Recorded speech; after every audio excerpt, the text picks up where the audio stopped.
ધોળકામાં ભાજપને સભાસ્થળ બદલવાની ફરજ પડી। ક્ષત્રિય સમાજના રોષને લઈને સભાસ્થળ બદલીને સભા યોજી। વટામણ ગામની સભામાં ક્ષત્રિયોએ વિરોધ કર્યો। ક્ષત્રિયોએ કાળા વાવટા ફરકાવીને ઉગ્ર વિરોધ કર્યો હતો। મહેન્દ્ર સંવાદદાતા વધુ વિગત સાથે જોડાઈ ગયા છે। મહેન્દ્ર, જણાવશો કે પહેલા કયું સભાસ્થળ હતું ને ત્યાં કેવા દ્રશ્યો સર્જાયા અને પછી સભાસ્થળ બદલીને કઈ જગ્યાએ સભા રાખવામાં આવી હતી?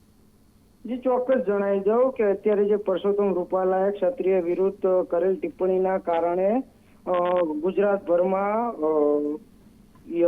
વિરોધ યથાવત છે।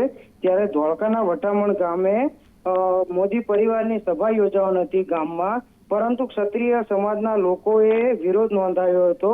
ત્યારે સભાની જગ્યા બદલીને ગામ બહાર જે બાપા સીતારામની મઢુલી આવેલી છે ત્યાં સભા કરવામાં આવી હતી।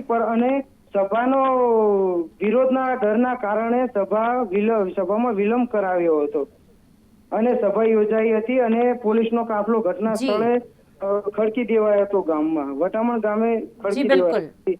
આભાર તમામ વિગતો માટે।